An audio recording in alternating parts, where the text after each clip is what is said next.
Update कयो आहे लाड़काणो मां 12हीं जमात जे सिंधी जो इम्तिहान छापो 103 उम्मीदवार कॉपी केस में।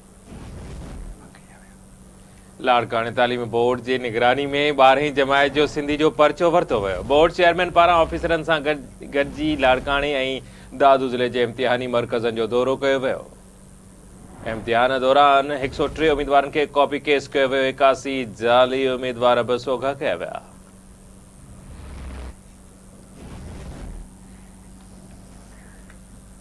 बोर्ड चेयरमैन पारां ऑफिसरन सां गॾिजी लाड़काणे ऐं दादू ज़िले जे इम्तिहानी सेंटरन जो दौरो। इम्तिहान दौरान 103 उम्मीदवारनि खे कॉपी केस में पकड़ियो वियो। 81 जाली उम्मीदवार सोघा कया विया।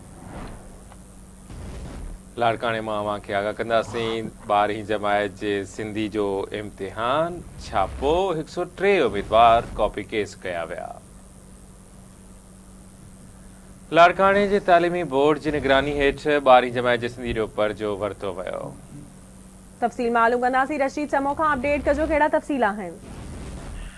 जी बिल्कुल संजा, लाड़काणो तालीमी बोर्ड की निगरानी में 11हीं ऐं 12हीं जो सिंधी जो पर्चो जो है वरतो वियो, जंहिंमें मामूल मूजिब सुबह के वक्त खां जेके सवाल आहिनि उहे ॾिना विया ऐं जेका आहे उन हवाले सां मां तव्हांखे ॿुधायां त लाड़काणे जे चेयरमैन ऐं जेके ॿियूं टीमियूं तालीमी बोर्ड तरफ़ां जोड़ी वयूं इम्तिहानी जेके सेंटर आहिनि उन्हनि जो दौरो कयो। सॼो ॾींहुं जेका आहे केतिरनि ई इम्तिहानी सेंटर में बिजली न हुई। बिजली न हुजण करे जेके माण्हू ॿार आहे शागिर्द आहे उहे तमामु घणा सख़्तु परेशान आहे।